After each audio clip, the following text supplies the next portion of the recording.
بسم اللہ الرحمن الرحیم۔ صحیح بخاری اور مسند احمد کی حدیث ہے جو حضرت انس رضی اللہ تعالیٰ عنہ سے روایت ہے کہ حضور صلی اللہ علیہ وسلم نے فرمایا، من صلی صلاتنا واستقبل قبلتنا واکل ذبیحتنا فذلک المسلم الذی له ذمۃ المسلم وذمۃ رسولہ ولا تحقر اللہ فی ذمتہ۔ جس نے ہماری طرح نماز پڑھی، ہمارے قبلہ کی طرف رخ کیا اور ہمارے ذبیحہ کو کھایا، پس وہ مسلمان ہے جس سے اللہ اور اس کے رسول کا ذمہ حاصل ہے۔ پس اللہ کی حفاظت کی ذمہ داری میں خیانت نہ کرو۔ حضرت انس بن مالک سے مروی ایک اور روایت میں ہے کہ رسول اللہ صلی اللہ علیہ وسلم نے فرمایا کہ مجھے حکم دیا گیا کہ میں لوگوں سے قتال کروں یہاں تک کہ وہ کہیں کہ لا الہ الا اللہ۔ بس جب انہوں نے اس کا اقرار کر لیا اور نماز پڑھی ہماری نماز کی طرح اور ہمارے قبلہ کی طرف رخ کیا اور ہماری طرح ذبح کیا، حقیقت یہ ہے کہ ان کا خون اور مال ہم پر حرام ہے سوائے اسلام کے حق کے، اور ان کا حساب اللہ کے ذمہ ہے۔ ان دو صحیح احادیث کی روح سے کسی شخص کا کلمہ پڑھنا، مسلمانوں جیسی نماز پڑھنا، قبلہ رخ ہونا اور ان کے ذبیحوں کو اپنے لیے حلال تصور کرنا یا ان کے طریقے پر ذبح کرنا مسلمان ہونے کی علامات ہیں۔ اس کو مسلم معاشرے اور اجتماعیت میں مسلمانوں جیسے حقوق حاصل ہو جاتے ہیں۔ اس کے مومن ہونے کے لیے کوئی چھان بین کرنا درست نہیں ہے، الا یہ کہ وہ ضروریات دین کا انکار کرے۔ کون شخص مسلمان ہے اور کون نہیں ہے، یہ حدیث اس کا واضح تعین کرتی ہے۔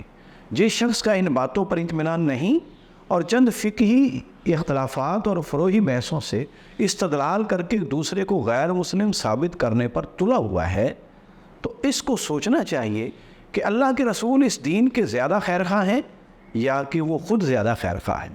آخرت میں ہم جواب دہ کس بات کے ہیں، یہ بھی سوچنا ہے کہ فرقہ وارانہ مسائل اور سوچ سے ہم اسی وقت نکل سکتے ہیں کہ جب ہماری نظر ان سوالات اور اعمال پر مرکوز رہے جن کے لیے ہم قبر و حشر میں جواب دیں۔ قبر میں ہم سے کون سے سوالات ہوں گے؟ صحیح حدیث کے مطابق یہ کہ تیرا رب کون ہے، تیرے رسول کون ہے، تیرا دین کیا ہے۔ گویا کہ مسلک اور فرقہ نہیں پوچھا جائے گا، فروعی اور جزوی تفصیلات نہیں پوچھی جائیں گی۔ میدان حشر میں کیا سوالات اتریں گے؟ یہ بھی سمجھ لیجیے کہ حضرت عبداللہ بن مسعود سے مروی سنن ترمذی کی روایت ہے، اس کے مطابق بندہ اپنے رب کے حضور سے اس وقت تک نہیں ہٹ سکے گا جب تک کہ وہ 5 سوالوں کا جواب نہ دے دے۔ پہلا، عمر کیسے گزاری؟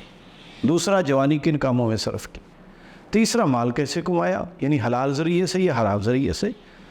چوتھا، مال کہاں خرچ کیا، یعنی جائز کاموں میں یا ناجائز کاموں میں، فضول خرچی میں یا کنجوسی میں؟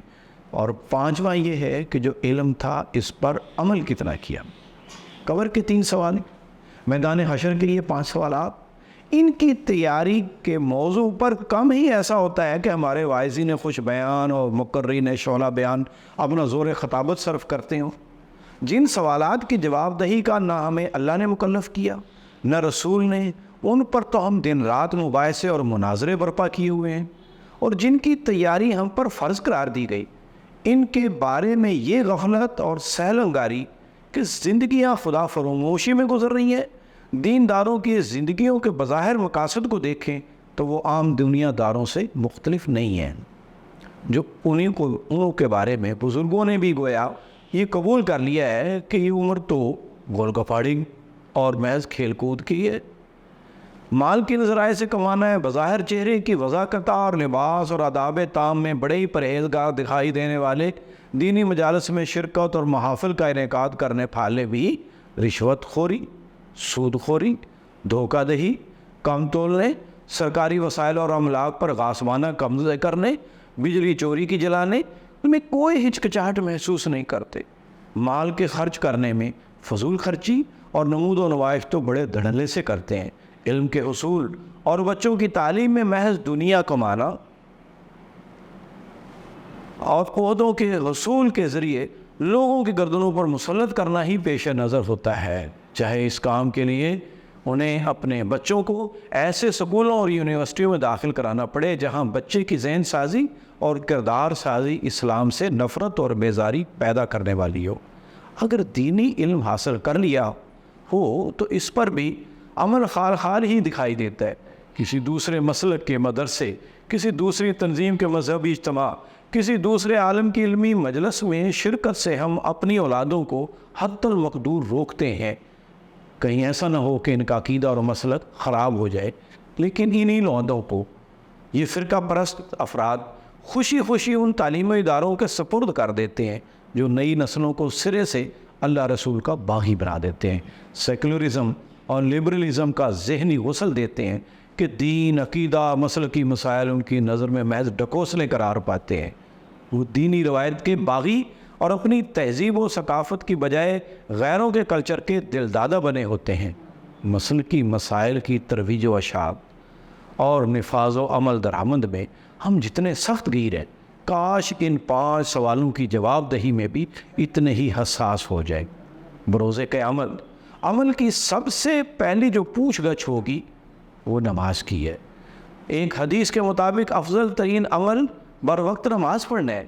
اس نماز کی ادائیگی اور بیوی بچوں کو اس کا پابند بنانے کی ہمیں کتنی فکر ہے، وہ سب کے سامنے۔ انسانوں کے درمیان جو جھگڑے کا سب سے پہلا فیصلہ چکایا جائے گا وہ 2 پڑوسیوں کے درمیان ہوگا، جبکہ پڑوسی کے بارے میں احتیاط کو شاید ہم دین اور تقوی کا کام بھی تصور نہیں کرتے، اس لیے گھر کی گندگی پڑوسی کے گھر کے سامنے پھینک دیتے ہیں اور اپنی گاڑی کی پارکنگ کے وقت پڑوسی کی اذیت کا کوئی خیال نہیں رکھتے۔ اپنے گھر کے ڈیک اور مسجد کے سپیکر کی آواز کو اونچا رکھنا اور بار بار غیر ضروری طور پر سپیکر کا گرجنا، برسنا اور پڑوسی کی اذیت کا خیال نہ کرنا گویا یہ کوئی مسئلہ ہی نہیں ہے۔ ازروِ حدیث 40 گھروں تک پڑوس ہے، یعنی ایک محلہ میں کسی مریض آپ کی نعت خوانی سے تکلیف میں ہے، کوئی امتحان کی تیاری کرنے والا، کسی کا بچہ آپ کے درس قرآن کی آواز سے ڈسٹرب ہو رہا ہے، کسی گھر میں پنچایت ہے، اعزہ ملنے آئے ہیں، ان کو آپس کی بات ہی نہیں سمجھ آ رہی، اس اذیت کا گناہ زیادہ ہے یا آپ کی تقریر نعت خوانی کا ثواب زیادہ ہے؟ حضور نے 3 مرتبہ فرمایا خدا کی قسم وہ شخص مومن نہیں۔ عرض کیا کہ کون شخص یا رسول اللہ؟ فرمایا جس کی اذیت سے اس کا پڑوسی محفوظ نہیں۔ جس چیز کا خیال رکھنا ہم پر فرض تھا اسے بھول گئے۔ زبردستی لوگوں کو دین سنانے کا مطالبہ ہم سے شریعت نے نہیں کیا ہے، لیکن ہم جبراً سپیکر کے اوپر دین سنانے پر تلے ہوتے ہیں۔ بعثت رسول کے مقصد کو سمجھنا بھی ضروری ہے کہ مولانا مودودی اختلاف کے ازالے کے لیے ایک سوال پر توجہ مرکوز کرواتے ہوئے کہتے ہیں کہ سب سے پہلے ٹھنڈے دل سے اس بات پر غور کیجئے کہ اللہ تعالیٰ نے اپنے رسول دنیا میں کس غرض کے لیے بھیجے ہیں۔ دنیا میں آخر کس چیز کی کمی تھی اور کیا خرابی پائی جاتی تھی جسے رفع کرنے کے لیے انبیاء کرام کو مبعوث کرنے کی ضرورت پیش آئی؟ وہ کیا چیز تھی کہ یہ چیز تھی کہ لوگ داڑیاں نہیں رکھتے تھے اور انہیں رکھوانے کے لیے رسول بھیجے گئے تھے، یا یہ لوگ ٹخنے ڈھاکی رکھتے تھے اور انبیاء کے ذریعے ان کو کھلوانا مقصود تھا؟ یہ وہ چند سنتیں جن کے اہتمام کا ہم لوگوں میں بہت چرچا ہے، دنیا میں جاری نہ تھی اور انہی کو جاری کرنے کے لیے انبیاء کی ضرورت تھی؟ ان سوالات پر غور کریں گے تو خود ہی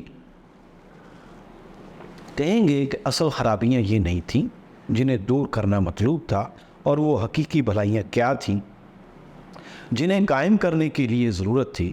اس کا جواب آپ اس کے سوا کیا دے سکتے ہیں کہ خدا کی اطاعت و بندگی سے انحراف، خود ساختہ اصول و قوانین کی پیروی اور خدا کے سامنے ذمہ داری اور جواب دہی کا عدم احساس وہ اصل خرابیاں تھیں جو دنیا میں رونما ہو گئی تھی۔ انہیں کی بدولت اخلاق فاسدہ پیدا ہوئے، غلط اصول زندگی رائج ہوئے اور زمین میں فساد برپا ہوا۔ پھر انبیاء علیہ السلام اس غرض کے لیے بھیجے گئے کہ انسانوں میں خدا کی بندگی و وفاداری اور اس کے سامنے جواب دہی کا احساس پیدا کیا جائے، اخلاق فاضلہ کو نشو و نما دیا جائے اور انسانی زندگی کا نظام ان اصولوں پر قائم کیا جائے جن سے خیر و صلاح ابھرے اور شر و فساد دب جائے۔ یہی ایک مقصد تمام انبیاء کی بعثت کا تھا، اور آخرکار اسی مقصد کی تکمیل کے لیے محمد صلی اللہ علیہ وسلم مبعوث ہوئے۔ حضور صلی اللہ علیہ وسلم کو ہمارے لیے قرآن میں اسوہ حسنہ قرار دیا ہے، اور آپ کا اسوہ کیا ہے؟ وَمَنْ أَحْسَنُ قَوْلًا مِّمَّنْ دَعَا إِلَى اللَّهِ وَعَمِلَ صَالِحًا وَقَالَ إِنَّنِي مِنَ الْمُسْلِمِينَ۔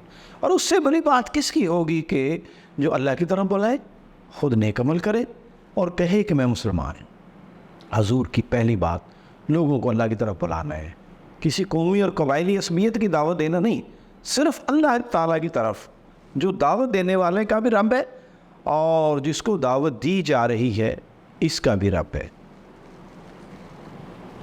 دوسرے ہے نیک عمل کرنا، خود کو برائیوں سے بچانا، اور تیسرے خود کو مسلمانوں میں سے ہی سمجھنا، وہ مسلمان جن میں بے عمل گناہ گار بھی ہیں، ان سے کٹنا نہیں ہے۔ اننی من المسلمین، من تبعیض کے لیے، یعنی یہ کہنا کہ میں مسلمانوں ہی کا حصہ ہوں، ان میں سے الگ نہیں ہوں۔ مسلمانوں سے کٹ کر رہنا، مسلمانوں سے الگ فرقہ بن کر رہنا مجھے گوارا نہیں ہے۔ تو جب اللہ کے رسول صلی اللہ علیہ وسلم اپنے آپ کو کہتے ہیں کہ میں مسلمانوں میں سے ہوں، تو ہم اپنے آپ کو اتنا برتر کیوں سمجھتے ہیں کہ باقیوں کو مسلمان ہی نہ سمجھیں؟ سوچئے۔